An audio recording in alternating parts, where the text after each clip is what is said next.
Well, folks, it wouldn't very well be called the Mojave Wasteland if something didn't lay it to waste. And that something, as you know, was the Great War of 2077, which ended in assured mutual destruction by nuclear weapons. Well, gosh, that's some pretty dark stuff. But fortunately, only us wastelanders have to deal with that. But the real world has certainly had a glimpse of the power of nuclear detonations, and that's what brings us here to take a look at the Nevada National Security Site, or better known as the Nevada Proving Grounds, or in New Vegas, the old nuclear test site. Though the real-world site does provide guided tours, which would be fascinating, cameras and recording devices are prohibited inside, and the tours must be booked well in advance. So instead, we're going to treat you to something really special to talk about the site and its history. Just a few miles south of the Las Vegas Strip on Flamingo Road, you'll find the National Atomic Testing Museum, a fascinating place dedicated to the preservation and accessibility to the history associated with the Nevada test site and the nation's nuclear weapons program. The museum promotes and supports cultural, educational, and scientific programming to encourage the development and public exchange of views regarding the Nevada test site and its impact on the nation.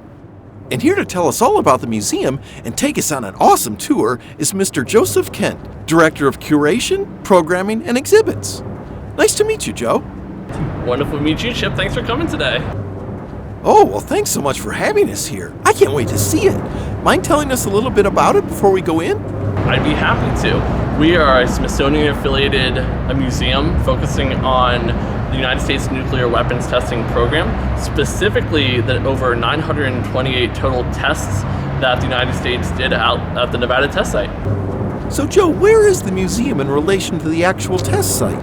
We're located just a mile away from the beautiful Las Vegas Strip, and Las Vegas itself is about 65 miles away from the Nevada National Security Site. Wow! Well, I am so anxious to see this. Can we head inside? Absolutely, let's go.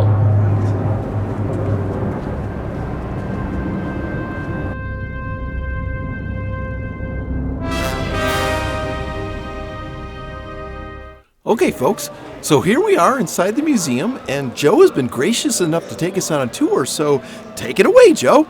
Absolutely. Well, we have to start where all good stories start, and that's at the very beginning. So we're in our Trinity exhibit where we talk about the early years of atomic testing, going all the way back to the Manhattan Project during World War II.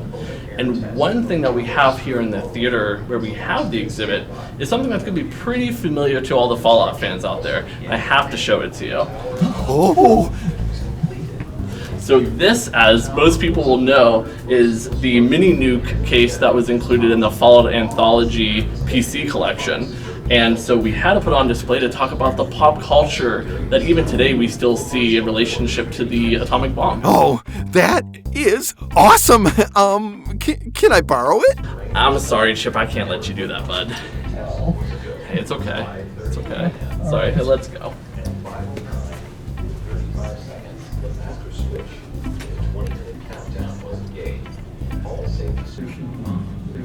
Jeepers! What's this?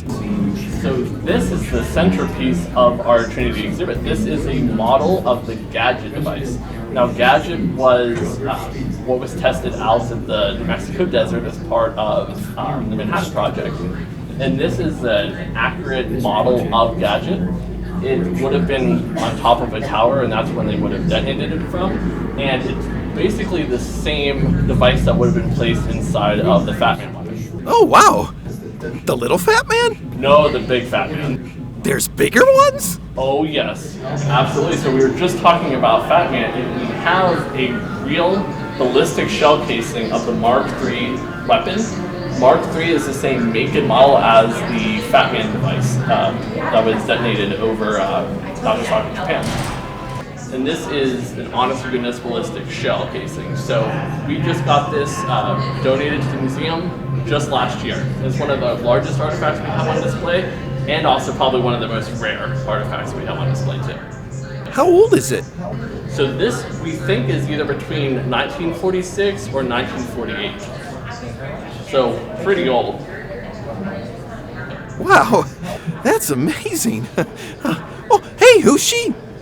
So this is Miss Atomic Bomb.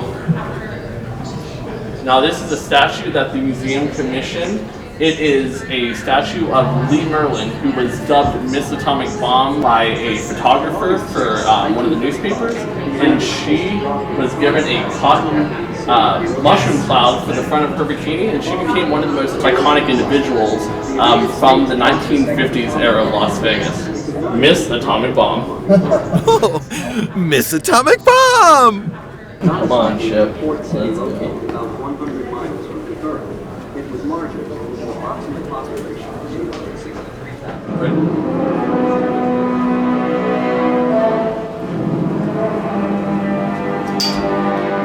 And what do we have here? So one of the questions we get a lot from our visitors is why Nevada for the Nevada test site? So what happened was, following World War II, the U.S. started testing in the Pacific Ocean near the Marshall Islands. But in 1950, that became not such a great place to test. The Korean War had just started, and they were looking for a test site closer to home that was also more secure. And so in 1950, President Chippin created Project Nutmeg to try and find the best site possible for a continental nuclear weapons testing site. And there were 4 finalists, Chip. There was Camp Lejeune in North Carolina, White Sands Proving Ground in New Mexico, Dugway Proving Ground in Utah, and the Las Vegas Bombing and Gunnery Range. And Las Vegas, Southern Nevada rather, was a perfect location. I'm going to tell you a little bit why. We're going to walk over here. So this right here is an image of the test site. Now, one of the main reasons why Nevada was chosen, specifically this site, is because they had this mountainous area over here, which was perfect for keeping out prying eyes.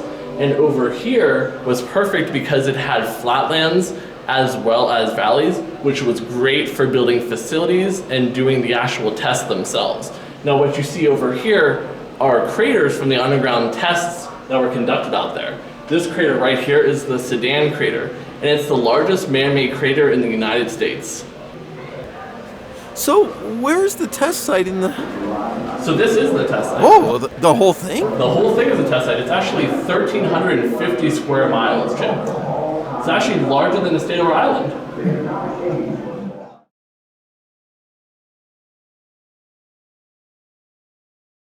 So now that we know why Nevada became the national location for the nuclear test program, let's find out what developed from the program and how it impacted our country and the world.